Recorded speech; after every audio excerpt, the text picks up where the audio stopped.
Hello and welcome to Feature Creeps, the show where two distinguished software engineers talk about software and apps. I'm your host, Johnny, and here's your other host, Joao. Hello, Johnny. Hello, everyone. How are you doing today, Joao? Oh, good here. Oh, good here. Safe and good. So you're still in Brazil like last week, but in a totally different place in Brazil, an island in Brazil. Yeah, a bit further south now. So enjoying the sunshine in Florianopolis, south of Brazil. Nice. And we are going to be talking about Airbnb today. Last week, were you in an awesome Airbnb? I was I was in a really cool place in last week in São Paulo. Pretty good location and nice house with the family. Very cozy. I stayed in a cozy house in Florianopolis when I visited all those years ago. And I don't think you've ever stayed in an Airbnb in Florianopolis, but maybe you have rented an Airbnb in Florianopolis because you have a place to put to list on Airbnb there. Yes. I used them both sides in Florianopolis. Actually, I stayed in a house before, and also I rented an apartment here myself. So today we're a couple of power users. I'm a regular power user, if I may say so myself. I use Airbnb a lot to stay in various places around the world, but Joao takes it to the next level. Joao travels more than I and also uses it as a Airbnb host as well. So a lot of unique perspectives we're going to get today, I'm sure. Yeah, I really use Airbnb a lot. And I really like looking at the previous trips on Airbnb and seeing like the places I've been. And sometimes I even forget like the houses I've been. And sometimes they even add like different pictures. So I look into the pictures of places I've stayed, 2 years ago, and like, oh, they changed that. Oh, they changed the position of this cup now. So it's not that, it's not that great of a Amazing. memory. We'll be talking about our favorite Airbnb features as well, but you just made me think of a new one. In that, do they have that map where you can put pins and then it shows you that you've been there, there, and there? Instagram still does it in a hidden feature where everybody you've taken a picture, it will show it as pins on a map, and then you can actually click the pins and see the pictures, which is awesome. Does Airbnb do that? I don't think they do. They do highlight a few things that you had. I don't think the place you've been, but they're pretty good with the wish lists. So if you like marked a place as a place you want to go, you will see in the map if you're searching for things. Awesome. So have feature creep idea for them to add and have a feature that they actually have. That's quite similar to what I'm saying. Yeah, that is pretty core feature creep, to be honest, because that's not it's something that's not the core purpose of Airbnb, but it's a really cool, nice to have thing. And I think that follows the definition of feature creep quite well. Yeah, I've talked with a few Instagram engineers actually years ago, and they were saying that they want to abandon and they've hidden that feature with the maps because it's such a small feature that does give delight to some users like me, but most people don't really care. And that's more code that you have to maintain and make sure that you don't break this weird screen that nobody ever gets to, but like 5 people out of 5 billion. And it's a definition of a feature creep for sure. For sure. So, would you like to set the scene and tell us a little bit about what Airbnb even is? Sure. I think a lot of people must have used Airbnb by now. It's pretty big billion-dollar company. And so yeah, Airbnb was this peer-to-peer service platform that connects people to accommodations. And it's the classic core Web 2.0.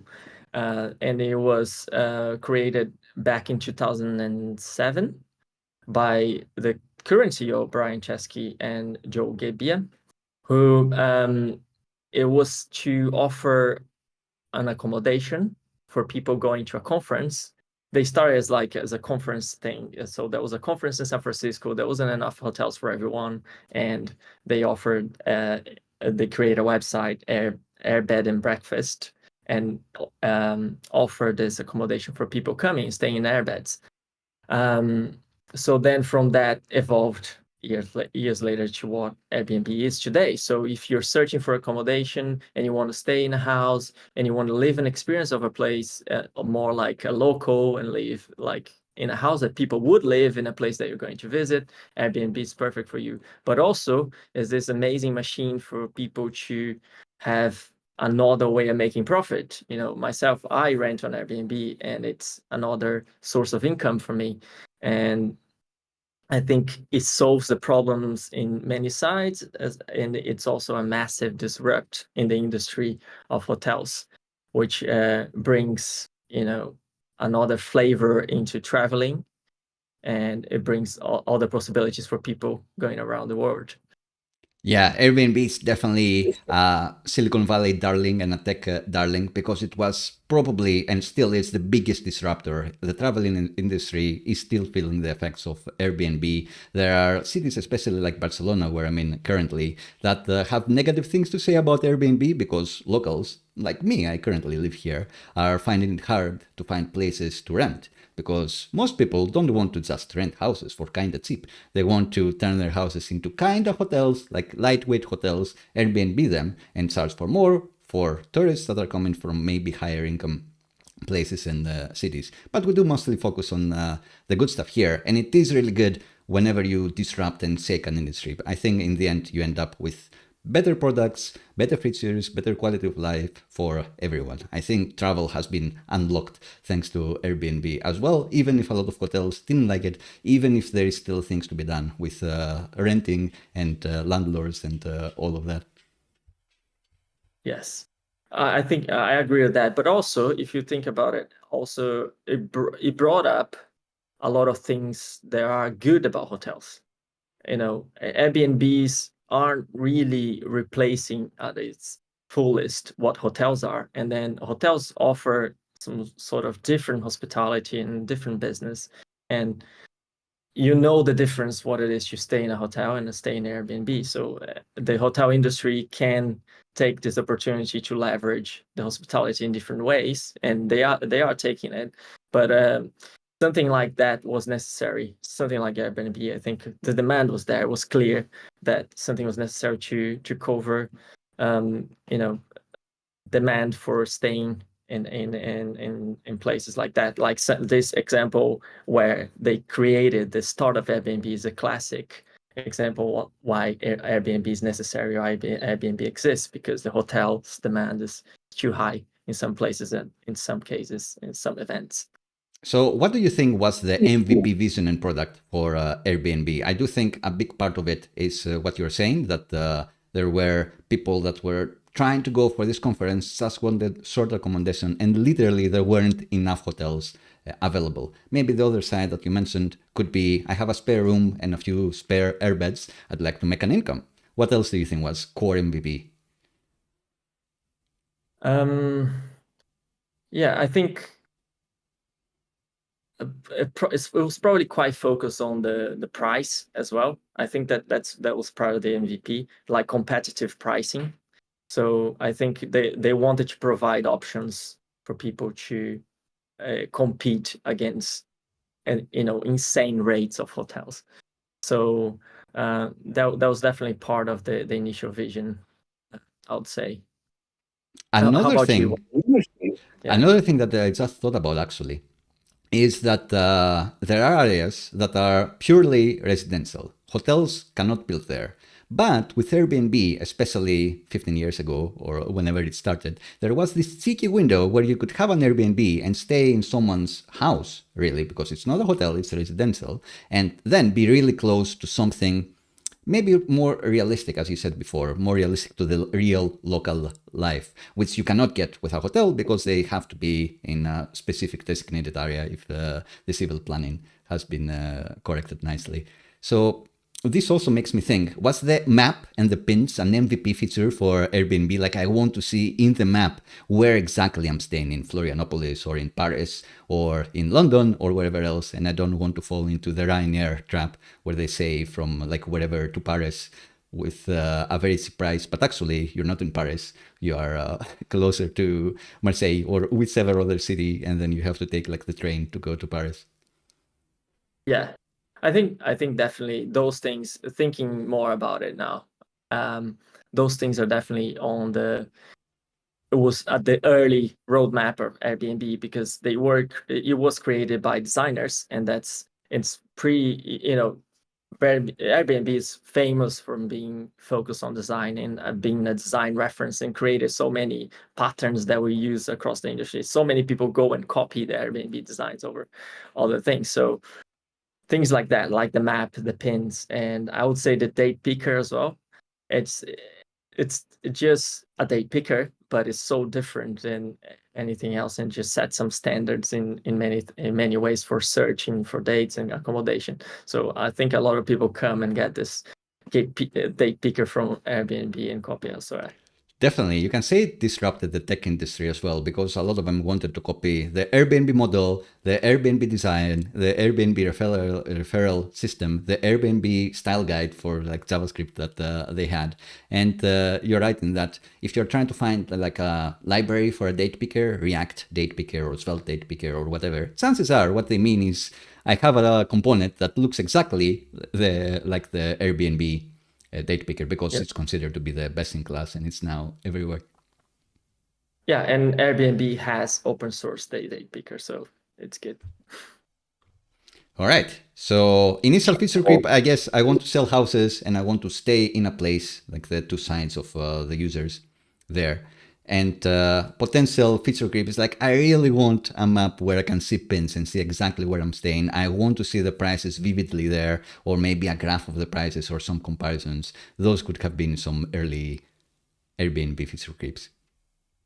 Yeah, and I think they were heavy on the design touches as well, and it makes a difference. If we'll talk about competitors, but when you put Airbnb side by side with competitors, you get the Airbnb feeling that you are onto a really cool website that you can search for your travel accommodation, and it's a safe place for you to click around, while the others doesn't really provide this safe pace design wise. So it's pretty good UX, I would say.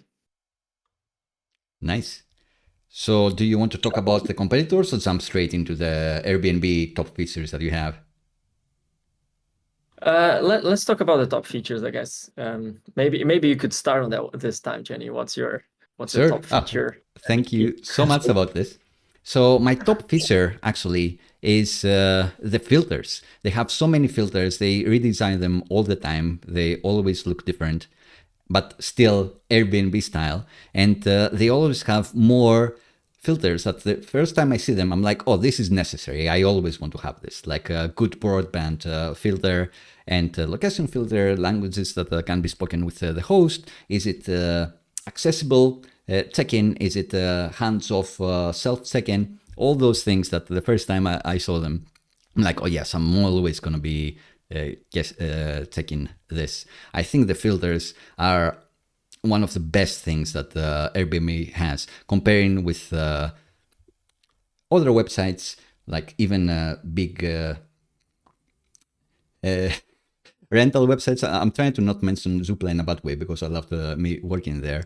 But Rightmove, for example, you're trying to find a house in London and you cannot check, I want it to not be ground floor. But in Airbnb, you can check for everything. I think the filters are the top feature that Airbnb has. You can find the place that is tailored exactly to your needs, and you're not going to be wasting your time reviewing places that then turns out are not really for you and you'll never go there. Yeah, I agree. And I think people have criterias, and the criterias grow as they go. Let's say I will never stay in a place without a jacuzzi. So then you start your search from that, and then from then on, anything you find is going to be filtered out. And yeah, it's pretty powerful. And every summer release, you can see they include like improvements, small improvements here and there on the filters, and adding more filters. So they've been looking after that. What's your top feature for Airbnb? I like the trust building mechanisms they created. I think that's the core feature that makes Airbnb more successful. I mean, we've been talking a lot of good things about Airbnb, but we know there's a bad side to it, but we'll get to it. But like, there's that not bad side, but it's just a part of a trade-offs of using a peer-to-peer connection, because it's the trust building mechanisms it's something that solves some of these trade-offs, because it is a scammy world out there, and it's you can encounter some people that have bad intentions, especially in platforms like that. So you always have like verified profiles, you have like verified by IDs, by guest reviews, by you have a secure messaging system. So all those things that Airbnb provides for you to have for hosts and guests. For hosts, you're gonna have a stranger in your house, and that's pretty odd, especially if you're renting a room. But also for guests, you don't know if you want to make sure the house exists and the person is genuine and the reviews are genuine. So I think any efforts that direction makes the travel better, and makes the platform and work in a better way for sure. That's an interesting feature and differentiator versus hotels, in that the hotel, the Airbnb host, can actually reject you. So they see who you are, they view your profile, and they can say, oh, this person looks a bit dodgy and maybe unclean or whatever. They can have their own judgment, of course, of you. It doesn't need to be charged with anything. They can just say, oh, this person looks like they have a dog that sheds a lot. Let's not have them in the house because I want it to be clean. And as a host, can you actually put in filters like that? I imagine that yes, like no pets allowed and that sort of thing. Yeah, you can put stuff like that. And also there is some flexibility on that, which is nice, because people can still send messages even if they are not meeting the criteria, and they can ask, oh, maybe this time can you allow me to be there with the dog or with a baby. So yeah, It's a I think hypoallergenic, non-shedding dog. Can I please stay in your flat? yeah, exactly, yeah, that's the point. Cool. So should I move on to my actual second feature?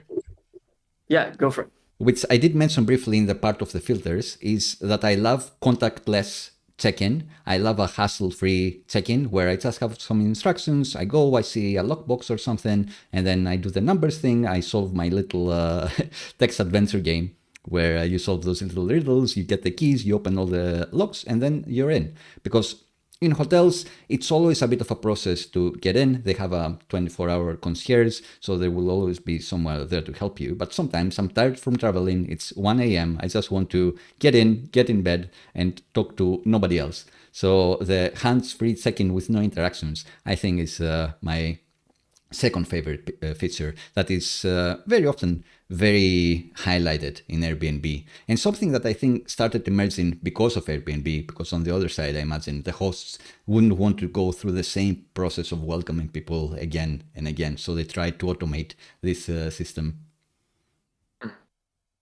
Yeah, I think that's a good one.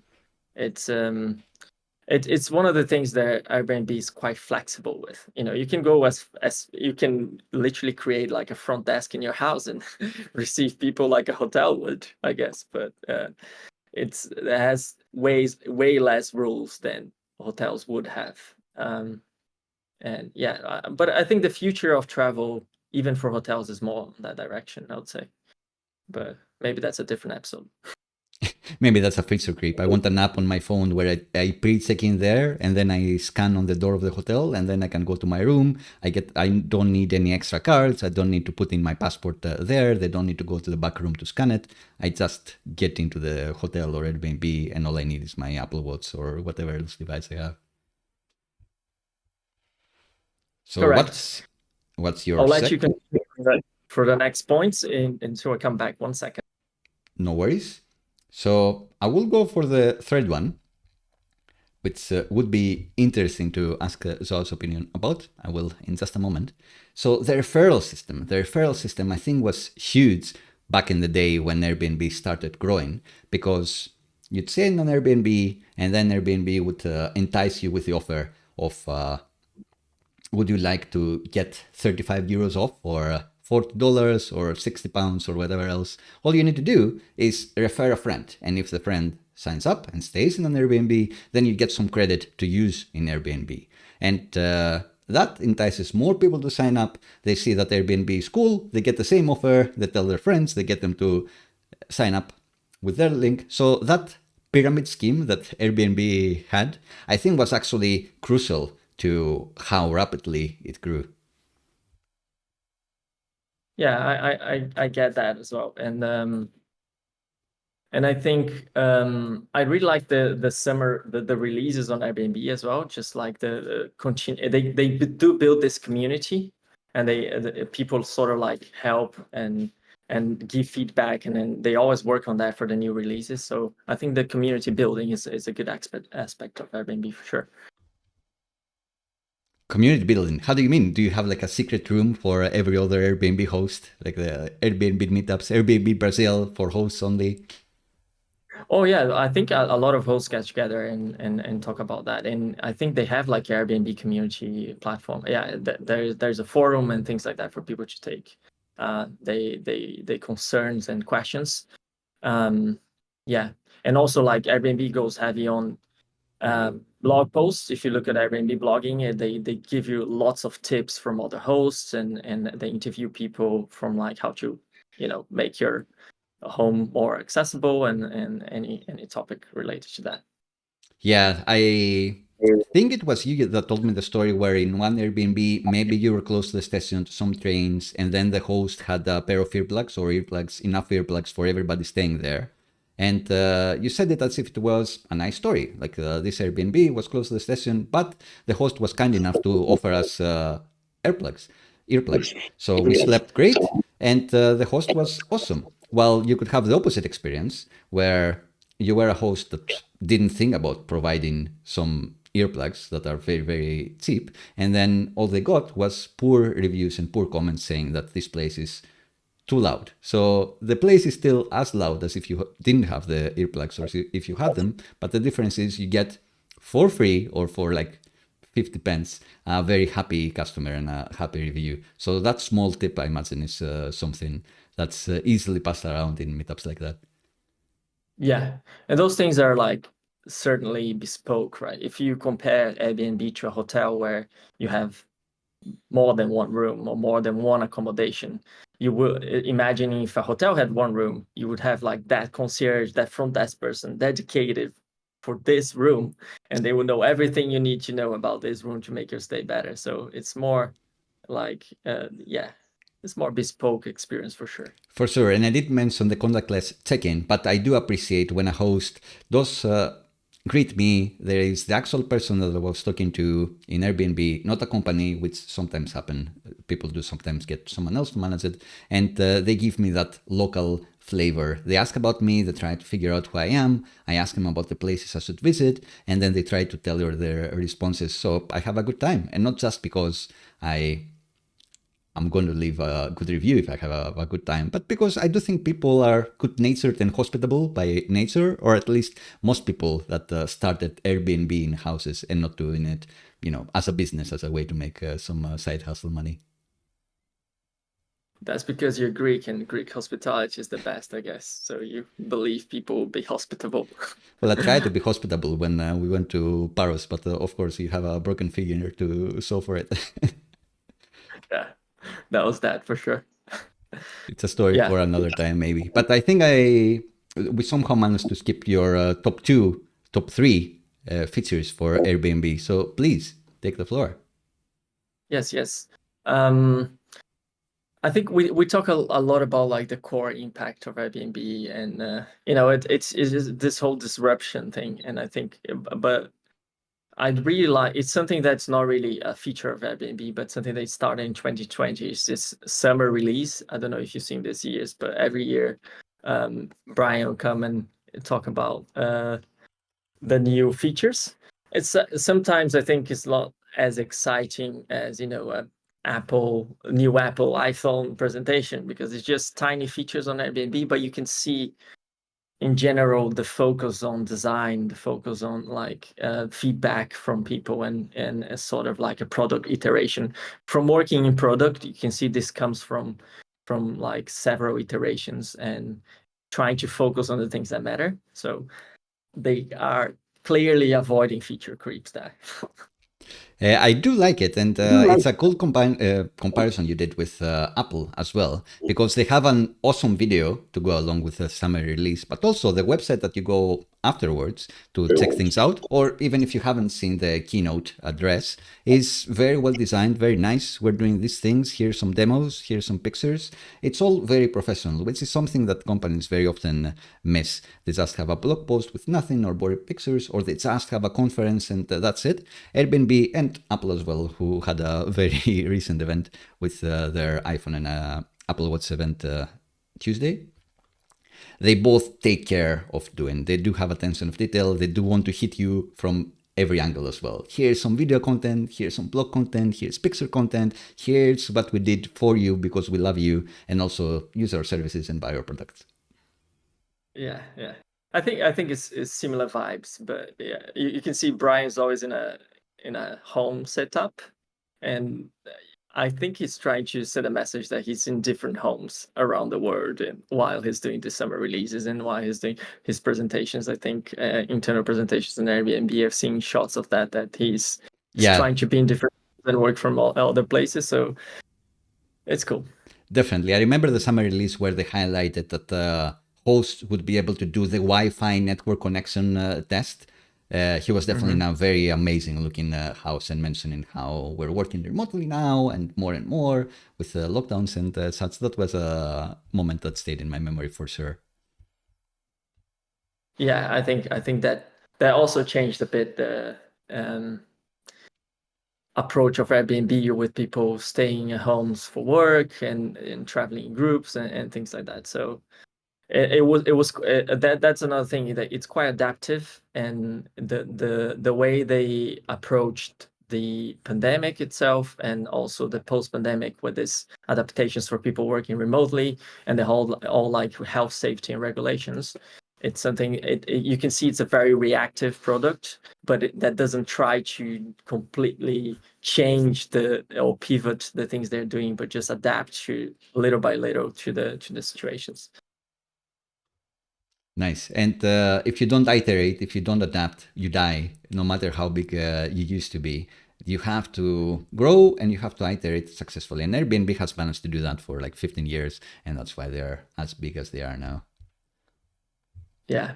And the travel industry took a big hit in the pandemic, and it was something worrying, but I think it was known that it had to adapt in a way that would allow people to still travel. So in 2020, it was focusing on the outdoors, and you can see the summer releases of 2021 focusing on things like that, and building like filters for people to homes in the forest, homes in the tree houses and things like that. So it was pretty decent approach in that sense.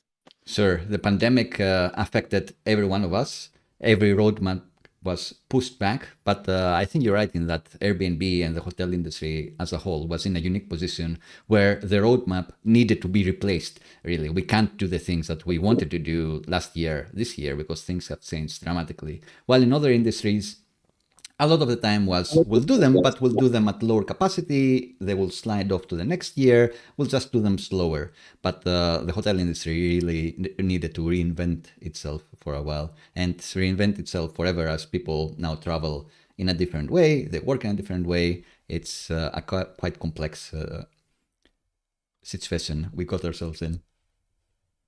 Yeah, we felt that, and I think we also adapted in the ways we travel as well over the years. So for sure, it's a good thing. So do you want to hit us with your third top feature of Airbnb? Yeah, I think it's I already mentioned sort of like the top three in a way, because one of the features is the user friendliness of the platform. So I guess I have mentioned that quite heavily in the things I've been saying, but features like professional photography or the improved quality of listing as well. You can see like the top three things in there that they highlight for you. You can see it's in a way to your search, to your filter. So it's sort of Yeah, it doesn't look like it's using any AI, but it looks like the thing that you could be looking for as a short summary of the amenities that you encounter in that place. It's So amazing things like that. because it's the three things that we mentioned in this conversation that we've been having. It's like fast internet, self-check-in, and Ignacio is a superhost, which is often a mark of quality and safety. That if I deal with this person, it's verified by Airbnb essentially, that they're going to be a real person who has treated their guests very well. Yeah, it's like they know. It's like It's they like know they what you're know. looking for. It's like I've used Airbnb before and they kind of know what I usually put in my filter. There may be some tracking going on here. Whenever I click on those, some data nerds are, Yeah. their eyes twinkle and they rub their hands and say, delicious data. Let's target this person even more in a more tailored way. Yeah. Well, I guess my brain is already scratching to say it needs some AI boost this thing. Well, let's wait for it. But in the latest summer release, Brian said that there will be no AI, or it wasn't like explicitly said, I think, but it was yeah, it's known that won't be any AI features until 2024 release. So I think they are Interesting. preparing something interesting, or they are just making sure things are super stable to use in Airbnb. But I believe they will start with some experiments pretty soon. It's the time to do it. I would also think that he was being a bit modest. I know there are tons of companies that say AI, and all they mean is a simple algorithm. So Airbnb definitely has an algorithm deciding I'm going to show you this first or that first, or I'm going to tell you, oh, these are Barcelona locations for you. Here's a trip wherever, tailored to my location and to me. And some companies would say that's AI because they wanted something to the AI train. But I think he was being modest and he means AI in a more ChatGPT, large language model, that sort of thing, that era we're entering. An AI that can make decisions for me in a different way, not just a developer made an if-else switch case or something like that somewhere to decide on a feed. Yeah, I think AI in that sense means magic. I think when people say AI will come, they will come with some magical features. So, and then yeah, everything has a little bit of AI here and there. Yeah, the magic is still to come, I guess, for Airbnb.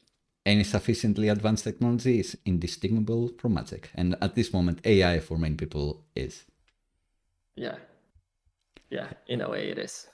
So do you want to talk about competitors? We've mentioned a little bit about them. Lots of things like Booking.com, which was traditionally a let's find a hotel website, has needed to adapt and compete with Airbnb to survive. Expedia as well, travel company. I also have the Plum guide, which is trying to position themselves as like a posh, exclusive VIP experience Airbnb solution.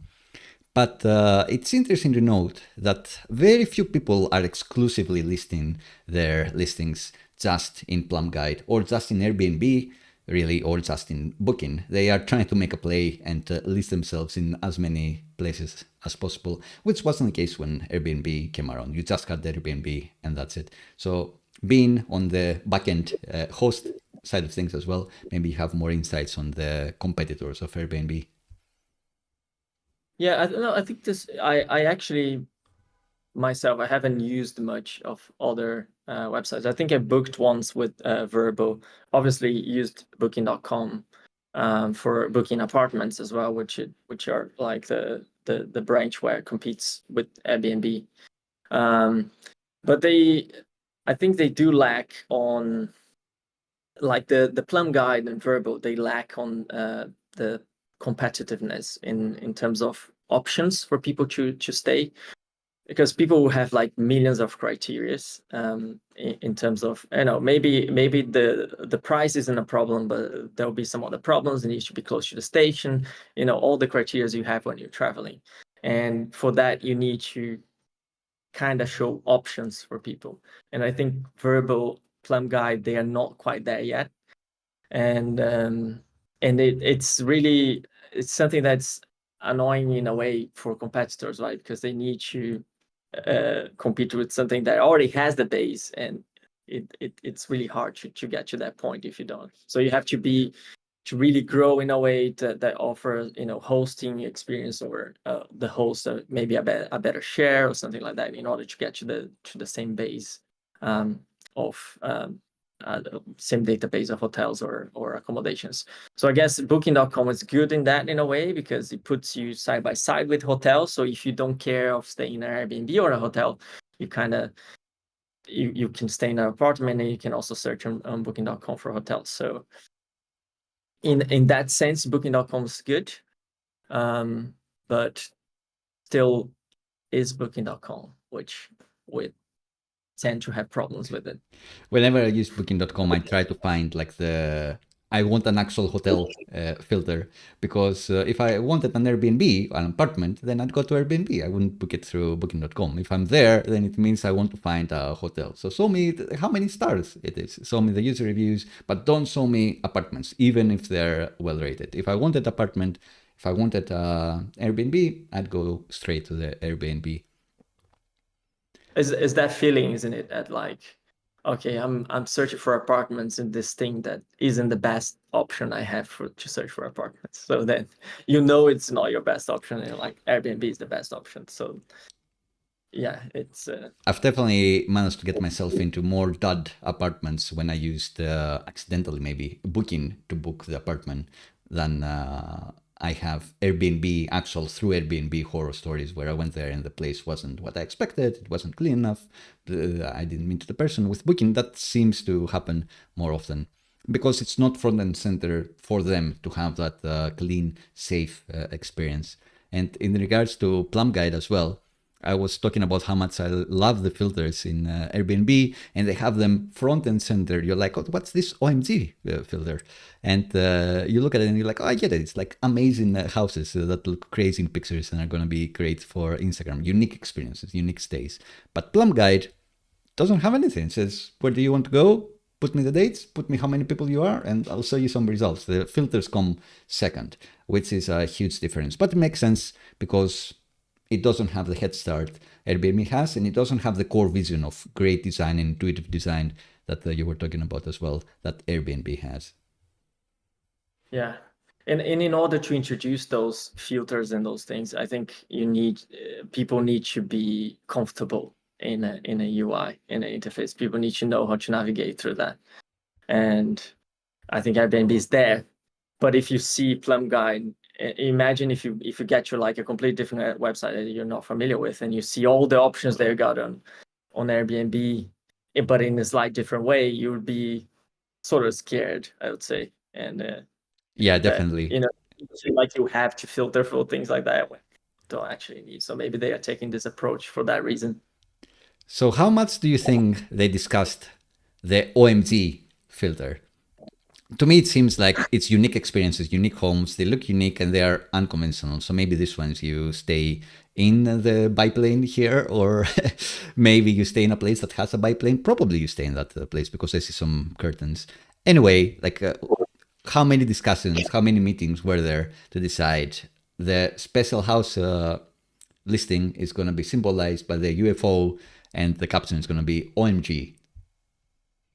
I think, in my opinion, those are marketing features, right? It's something like I think it might be a feature creep even, because it's something that looks really cool when you talk about it. Oh, there's this feature, there's this filter for OMG, but then in effectiveness is not something really people will use. I don't think I don't even I do click around the options, like the house types that are super trendy, like the farms, the countryside, place with amazing pools, beachfront and all that. I click around, but mostly to see the places because they look cool, and they'll put on top the places that look really cool, castles and things like that. But I think in effectiveness, people know what they're looking for, the place they want to go, and they will go through the normal map, filtering, wish listing, and searching that way. I mentioned Zoopla earlier, and that's something that happens as well when you're looking for a home. That we know that a lot of users just Zoopla and chill. Friday night with their partners, they scroll through Zoopla with no real intention to buy a house or buy a £2 million pound house in a specific area or that big or whatever else. But sometimes it feels fun to just navigate the website and see what's possible. And maybe because you're happy navigating Zoopla or Airbnb, at some point you will use it when you do want to convert, even if you're going to use more serious filters and you're not going to be looking for UFO listings at that point. Completely agree. So we've talked about quite a lot of stuff already. Should we feature creep Airbnb and discuss what we would be adding to take it even further? The feature to set them up for the next 15 years. I think that's what everyone's waiting right now. Exactly. Would you like to start? So, creep part. Yes. Maybe I could start. Yeah. Let me have a look, because there's so many things that could be done. And I think those things, I can immediately think of AI, I guess, but I think the process, I think once I heard that travel is about expectation, just the expectation to travel, that's the beauty of travel, just waiting and then looking at the place that you're going to stay, looking at the things that you're going to do when you get there. And I think there's a lot of improvement you do in that area of expectations, and just maybe sending some notifications to people like, oh, this is what you can do. And I think in the AR world that we could enter in the near future, there are things that can be done to increase this expectations as well. So something to take the person in a virtual tour of the house, or take the person a virtual tour around the surroundings and things like that. So it's nothing. You can see I'm like rambling through some generic feature creep here, but it's because I think there's an opportunity for us to discuss and come up with this feature creep as we go. So my feature creep was actually the thing you hit: virtual viewings for property listings like in Zoopla that I keep mentioning today. You can see a 3D view of the house and you can fly around and you can see it from every angle. That is happening for when you're looking to rent or buy a house. That's kind of common there, but it's not common in Airbnb. You don't have that many 3D viewings. Maybe that's by intention, because if you have a pro photographer to take your pictures, you're gonna make your house look awesome. But if you have an actual 3D replication of your house, maybe it's not gonna be looking the best. But I guess it depends. Then maybe you need a better videographer or however they're gonna do this. Yeah, maybe augmented reality will make the house look more real, but that's not really what people want with Airbnb. They want, because the pictures, it's often that you will see the pictures and you get to the places, it's not as good as the pictures, let's say. And that's the one of the core functionalities of Airbnb for hosts is, the providing good pictures and making people like your place before they go into there. So maybe an AR feature would make the place too real. And as a host, it may be disadvantageous, not to your advantage, to show the most real view of your house. You want to show your house at your best, but there may be a way to do the 3D rendering and then shoot it at its best.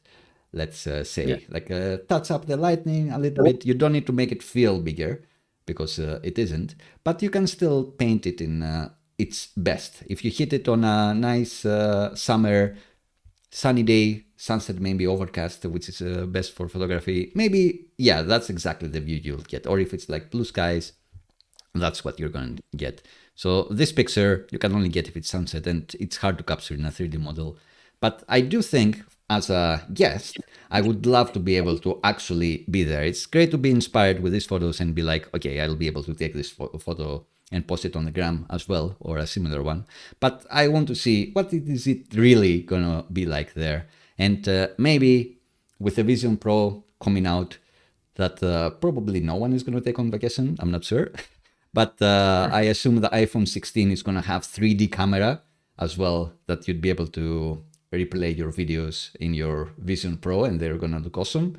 I would love that to happen for Airbnb. So use your Vision Pro when you have it to be able to have the visual tour in that Airbnb you're looking to get into. And I'm sure there's going to be a filter of 3D guide available, 3D visual tool available, and then it may be to the host's advantage to have one, even if it's not the house at its best, because it will appear when that filter is on.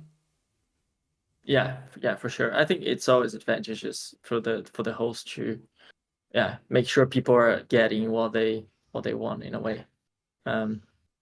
It would be worse for the reviews, which is the core of hosting on Airbnb, if it's too different from the reality. But yeah, I guess, from the sunset pictures, you cannot guarantee that you're gonna get sunsets 24 hours a day, or even like sunsets beautiful like that once when you're traveling there. It's like posting a picture of like a house in a sunny day in London. So it's almost certain that you're not gonna get it. Yeah, a picture of Halley's Comet is about as a common occurrence for you to see than a sunny day in London. Yeah, exactly.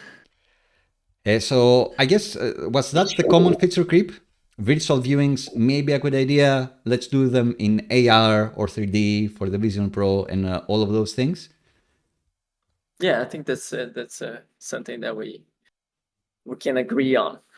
I want to make it even crazier, like integrate with Unreal Engine, so you can actually play a game in the house that you're gonna get in. So you have your Quest Pro or whatever headset, and you are in the house, and you can play on the pool. You can grab that banana that's on the fruit basket. You can throw it on the walls, and then you can have some fun on the house. So not just a virtual tour, but something gamified, I guess, like a gamified experience there. You can have a horror house or something, a haunted house type of game based on the Airbnb that you're listing.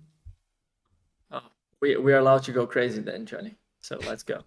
So then, what if this AR is actually, you describe the things you intend to do in the house, and then it generates a 3D video of you and your friends doing the things in the house that you intend to do, and then shows what your future could look like. So it's kind of like time traveling, but for booking your place. Nice. And then you you can only unlock and download like the full version, for the resolution version of the video, if you actually buy the Airbnb. And then you can even not go. You already have the memories, so you save time. Have the pictures, and maybe could also like post on Instagram later or something. Yeah, does all the socials for you. And you don't even have to waste your time buying tickets and all of that. You just convert and you get all the nice memories there. Yeah. So the feature creep for this travel business is to kill travel forever. Yeah, that's going to be disruptive, to say the least. Yeah. They disrupted again, those Airbnb guys. Somebody's got to stop them. Exactly. So this reminds me, I want to shout out one of the many apps that you have, the Next to a Person one, which is an app which puts a real person next to the Amazon product, because sometimes you just want to buy like a glove to handle the pan, and then the glove is too small, or you buy whatever and it gets shipped to your house and you're like, oh no, this is like 5 meters big, it doesn't fit in my house. So you have this app that puts that Amazon product next to a person. I guess the utility of what you were saying before it goes too crazy could be that I can actually see, do I fit in this pool or not? Do I fit in this jacuzzi or not? You can do something like that. Yeah, exactly. So like, how far is the TV from the couch? Those things are important. Yeah, and people, nextraperson.com, it was an idea because most people, surprisingly, cannot read dimensions from a website and say, this is 30 centimeters for 40 centimeters, but it doesn't mean much to a lot of people, especially if you live in an imperial instead of metric system. But even if you are in a metric system, you look at like 30 centimeters, you kind of can imagine what it's like, but most people can't really picture like exactly how it if would it's look. So close to my size, which is around 180 centimeters, or I guess 5'10 or 5'11 in imperial, then I can kind of get it, like a bit bigger than me or a bit smaller than me. But 30 centimeters, like, what does that mean? I don't know. It's very hard to visualize. You need to spend time trying to find things that are of similar size or find a measuring tape, of course, and then it becomes understandable in my head. Well, if you have the picture, you're like, oh, okay, I get it. yeah, an extra person is always a good perspective. Yeah, I think that's yet to be reinvented with some AI flavor, some magical flavor in it. So I guess we'll work more on an extra person in the future. Cool. So would you like to go for an extra feature creep? Yeah, I think we can go to a second one. I was thinking, so the way I use Airbnb a lot is for booking trips with friends, and then more people that you put in a mix, more criteria you have. And then it's a very common pattern that you would just open, you send a link, and then people say, oh, this one doesn't have a barbecue, this one doesn't have an outside area, doesn't, and then you create all these criterias, and then you, after you have it, then you just go and reopen and research again for all the houses. So I guess going into the direction of AI would be nice if you could tell a bit of your criteria is you could open all your tabs as you would do at the beginning. So go Airbnb, search in an area, get like a reasonable pricing, open all the tabs, and then you start going through them.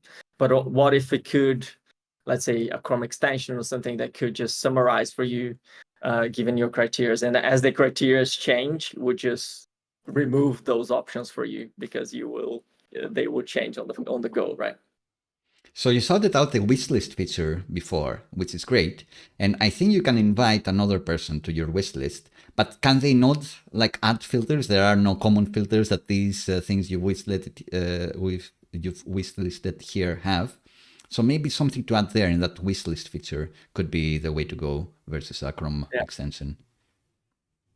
Yeah, and then in this summarization, I thought like it could really, like, summarization of reviews is something, it's out there and many apps are doing right now because no one has the time to read all the reviews. Although it's kind of nice to get like the personal touch of a review, but obviously ChatGPT is there for you to summarize, copy and paste, and then like what are people saying about this house? Tell me in like one paragraph.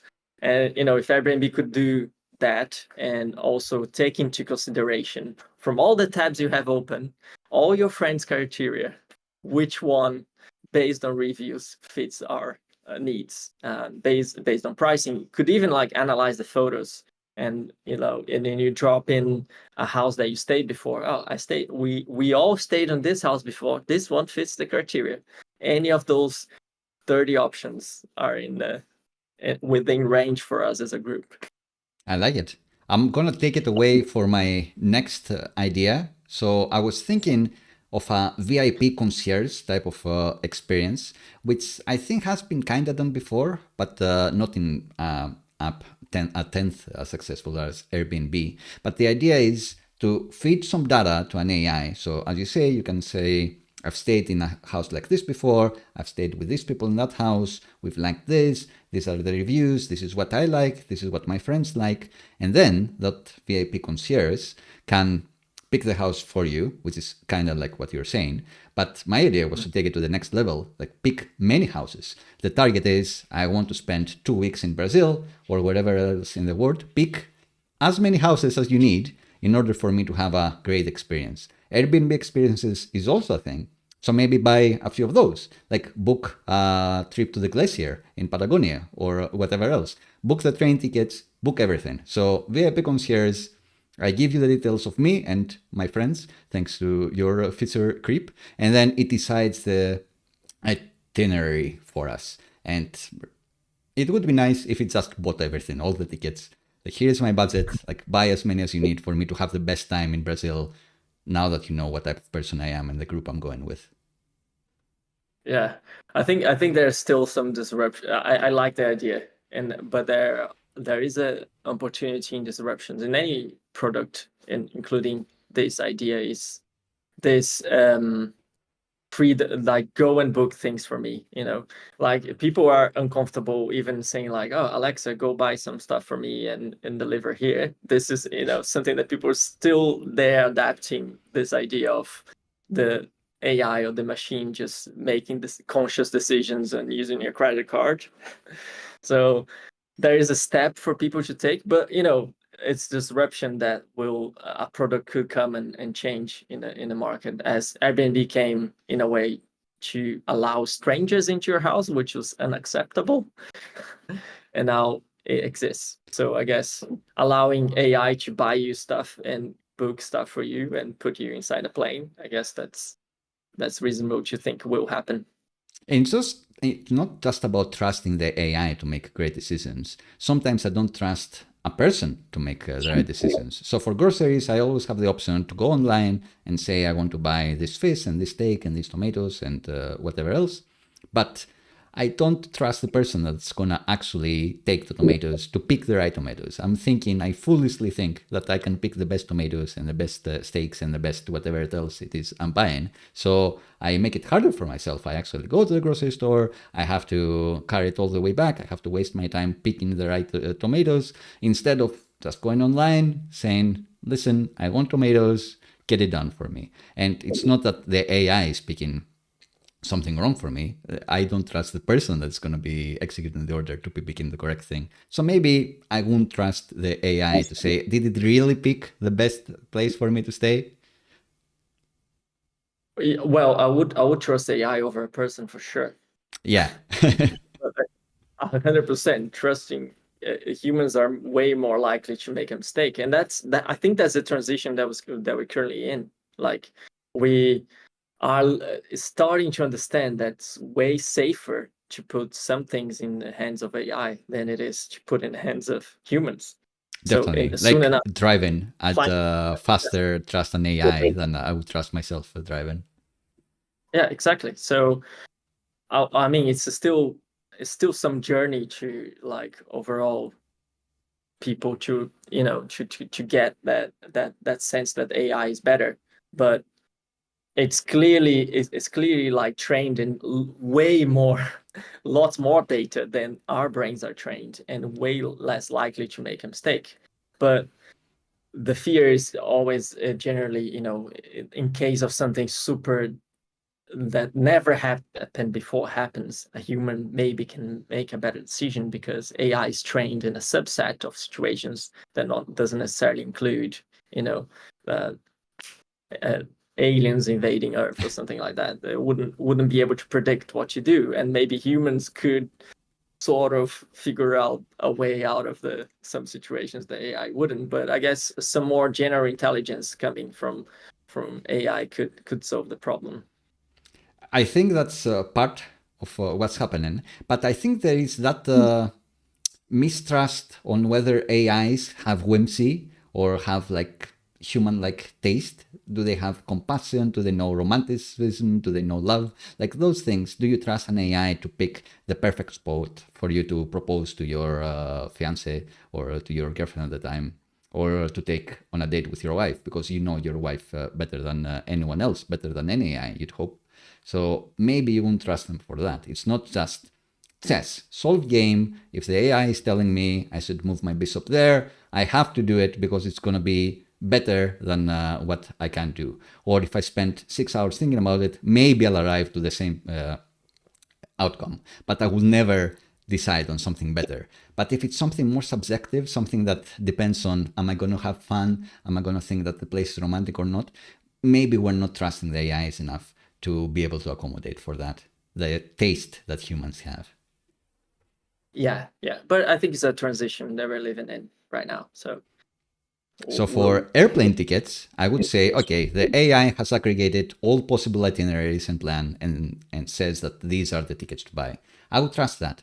But staying somewhere, we need to get a bit more comfortable having AIs take those decisions. We need to trade them a bit better. Yeah. I like this idea. It has legs, for sure. Any more ideas? Any more feature creeps? Nothing really. that I can think right now, but yeah, those seem good. How about you? Any new ones? Any other ones? I have one that's kind of similar to the surprise redirect that we were talking about in the Linktree episode. I would say surprise surprise exchange would be fun. Surprise booked destination. You're just logged into Airbnb and you get a notification at some point. I booked you places to go and to stay in for next month. Get ready, get back in, you're going. So you give maybe Airbnb the authority to spend that much every year, and randomly throughout the year it just buys something for you, and then you're like, oh, I guess I have to go there, and then you enjoy yourself. Yeah, that's pretty good. There are some companies doing that exclusively now, and but I think, imagine a subscription on Airbnb, like Airbnb plus Traveler, Surpriser, Traveler, whatever you can call. And then you once a month you just specify in your calendar the date, and then Airbnb books everything for you, and then you're like the premium surprise traveler account. So that could fly. I can see the feature checklist right now because it's not just a surprise element that makes it more exciting. You can actually say that the algorithm has figured out that this is a huge deal. Like prices are low, usually this place is not available. So you can feel that you're getting a good deal in the classic, the more I buy, the more I save type of way. So I can see this actually gaining traction. Yeah. And it's also an exclusive, if you add my feature creep, which is having it as a subscription, is an exclusive model, right? So it's great for the business in a way, because you get like subscription, recurring revenue from that. And yeah, exactly. That's what I mean. As a subscription, maybe I would buy for it because I would see it as something that saves me money. So if I have this on, then I save that much money, and they're going to tell me at the end of the year that I saved this much because it managed to find a place that's usually booked and then that's usually not on the discount that they signed it in. And I saved so much money by actually giving Airbnb more money with this subscription. Yeah, that's great. I think if Brian is listening to this, we'll come into summer 2025.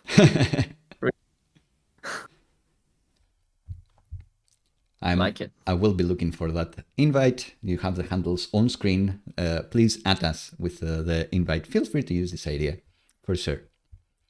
Yeah. There is like a subset of this idea that I'm just thinking about. You recently Airbnb to a place that you didn't really know where it was, wasn't it, in the last year?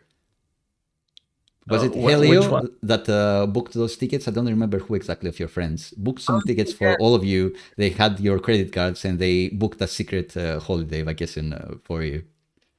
Exactly, but that was all tailored by friends that wanted to organize a surprise trip. So 2 friends organized a surprise trip for 8 friends. So that is way easier because they know everything that people like, and they would they know the criteria in their heads already. But yeah, but that's how you do it. Yeah, that's your MVP. Exactly. Always you start with artificial intelligence. You start with things that don't scale, and then when you prove that people are going to buy this and you have too many, the wait list is full and you cannot accommodate for custom tailoring with the human element, their experiences, then you figure out how will the AI produce output that's as good or nearly as good. Yeah, I think that's perfect. A perfect case to start a business for sure. We're really cracking it. Like the ideas for free here for Airbnb, like they'll reach the $1 trillion valuation surely if they go after these. For sure, they will spend like 2 trillions, but they will reach the 1 trillion value. Especially in the AR feature idea, I think that's like quite an investment to make it work. Yeah, and I wonder if it's the same logic that the more you invest in the features, the more you gain in the long run. I guess it's you put your money as the roulette wheel spins and you're hoping it's going to land on, yes, AR is actually big. People have embraced it and they are craving something like this. Yeah, and I think Airbnb has been quite careful with this, with them saying that they're going to start using AI by 2024 in some features. That's being quite careful with any buzz. So yeah, they wouldn't do anything too crazy. So something we usually ask is people watching, sometimes they're engineers, should they build an Airbnb clone or competitor? As a weekend project, as a real project, as something that they'll go to Y Combinator and say, have a business idea. Do you think they should do it? Should they build an Airbnb clone? Wow, it's quite hard business to get into as a whole, I would say, because as we say, like, you know, some others are successful, like the Plum guide, but they don't have the same database of places as Airbnb, so that's quite hard. But if you have the right, you know, feature creep on top of Airbnb, maybe you can start something. But I don't know. What's your opinion on that, Jenny? Oh, I rarely say this, but it's going to be a hard no. Don't try to build the Airbnb clone. I don't think you can compete. I don't think you'll be able to find a niche group that Airbnb doesn't already have. Even Plum Guide, it's essentially the Airbnb exclusive, or what do they call it? The Airbnb, not Superhost, there's another one. Anyway, like the Airbnb premium listings. That's essentially what Plum Guide is. And you cannot get there as a competitor. And as a learning project, I think it'd be overwhelming for everyone. Just creating the Airbnb calendar from scratch. That's a weekend project in itself, when you can just use the ones that they've open sourced. But then would you really learn anything other than integrating with a library? Pick another idea and use the Airbnb calendar picker and build that one. I'd suggest go for something like that. There are too many things, like calendars and booking resolution, like conflict resolutions, chat system to talk to the guests, the reviews, too many things to build. It'd be hard to get started with a weekend project like this, something to do on the side as a learning project. And as a competitor, I just can't see it. Yeah, it's quite hard. I think it's quite a complete platform, but I think there are opportunities in, as you mentioned, that there are niches that they're very specific niche to explore. You know, you can just create a website for tree houses, or just create a website for, you know, tents, and probably already exist all those two that I'm mentioning. But there are specific things you can do, but at the same time, you do need a similar level size platform to host those, and it's still behind in the preference. Even if you have something niched, Airbnb might be better than you in finding niche properties, because they have pretty good filters on that. For sure. All right. I think that wraps it up for the main things that we're going over. I didn't ask ChatGPT for more questions this week. We're waiting for audience questions in the comments or at us anywhere. But we were thinking that today we could actually go to ProductHunt for hot topics related to what we're talking to today. We're talking about travel. So I have this page here. The best in travel in 2023. ProductHunt is a place where apps go to be promoted, to gain some free marketing. And if they get enough traction and enough trusted reviews, then they make it to the ProductHunt app of the day, and then maybe on the roundup of the week, and then maybe on the roundup for the month, and maybe on their best in travel in 2023 that you've linked me to. So would you like to go over some of the apps that have made it there, some travel related apps? Yes, but I think this is the part that we are very free and unprepared in a way, because, you know, just pick one randomly, read what it is, and we try to, you know, understand and feature creep it. Yeah, we're just talking about, should you try to build a competitor to Airbnb? Probably not. I say hard no. But travel is a huge industry that lots of things can happen. So let's see what people have been doing in travel. So best of the best is Tascom, which says, unlock a new era of communication with Tascom. Experience the freedom of virtual phone numbers, travel eSIM, and hassle-free international calling. Stay connected, blah, blah, blah. So immediately, this is not really a travel startup. I guess you can easily get a virtual phone number and an eSIM. So if you travel somewhere else, you can get cheaper rates or something like that. But not really something that is going to disrupt your travel experience. Yeah, it doesn't look like something massively disruptive, but all the companies that ever used for eSIM travel cards, they were horrible. And perhaps they are top of the list because they do something that's not horrible. So maybe that's why. Sometimes all you need is to make it a bit better than what's there before, because there is a need for this. But is it the ultimate travel companion for Globetrotters? I guess having the internet access, even when you're trying to access the Airbnb and chat with your host, is integral. So if you're going somewhere that your provider has crazy rates or just doesn't cover, or has you pay £5 per month or per day for a travel pass, for a data roaming pass, then you may want something like this. Yeah, that's one of the needs for sure. Another thing with ProductHunt is that you never know if it's actually a real product or not. But this one seems like it's a real product that I can actually buy here. Yeah. So that's good. There are a lot of fake doors on ProductHunt. People just release that first, see the engagement, and you have like a mailing list or newsletter. They get their friends and other CEOs to say, "Oh, great product," and then you click around and it's like, "Oh, it's actually fake doors. I can sign up, but the product is not there yet." You get kind of tricked. But this one seems to be a real product. It's good validations, any, but yeah. But I do appreciate when the product is real.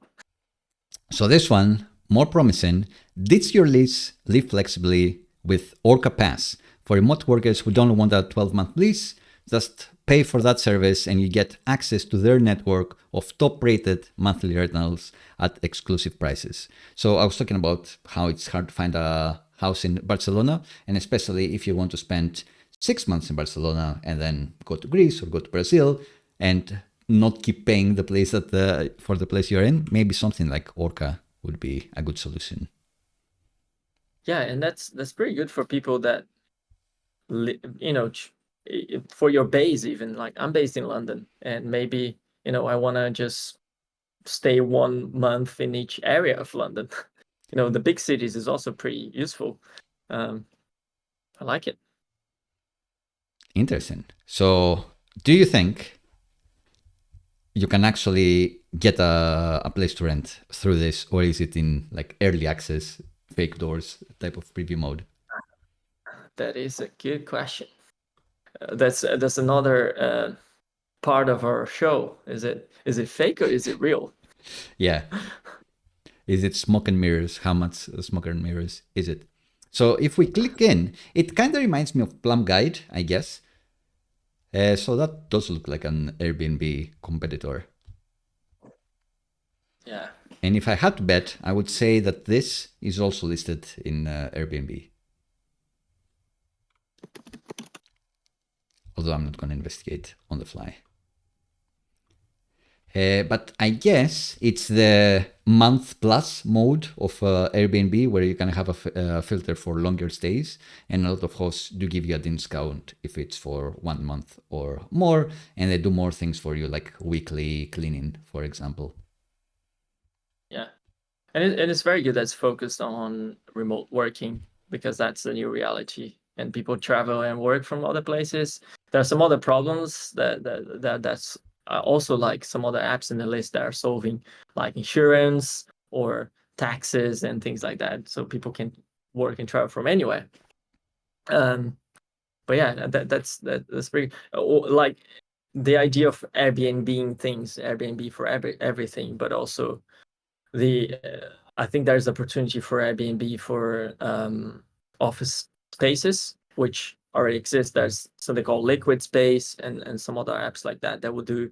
You have your office space in your home, and then you wanna, and it's pretty good because you have like a coffee machine, you have good Wi-Fi, and then you work from that. But you actually going to work somewhere else that week, so you rent just your office space, or perhaps you live with a friend and your friend is traveling and they have an office space, so they could just come and just work during the day without like staying and sleeping overnight. And there are other things that evolve to the stay and to what Airbnb solves that doesn't necessarily issue so, but there are other problems with it. So I think something like that will be more mainstream in the future of traveling and working remotely. So is it a bit like a mix between Airbnb and WeWork? Yeah, exactly. But a peer-to-peer WeWork, I guess that's the idea. But I think there's still I see. opportunity to iterate on that space. I see. Nice. So that's one that is to be tracked in the radar for sure. Let's do one more. Do you want to go like to Blick? Did you talk about Blick, or did you talk about something that was? If we can do one more, I think offsite's a good one because that's exactly similar to one idea we had, our dream idea, Jenny. Yeah, famously, I mentioned the broken finger story slightly. Well, I didn't mention the story. I mentioned that the broken finger happened, but it happened in the midst of a very successful and very happy, very fruitful for the company as well hiking retreat we did in my island of Paros, Greece. And this offsite thing seems to be a website where it organizes the retreat for you, although other people have retreat experiences and then you buy them off them, you book them off them. Is it a peer-to-peer offsite platform, or do they organize the retreat experience, the offsite experience? I still don't know, but yeah, I think they help you, help you plan, and yeah, I guess they would organize partly.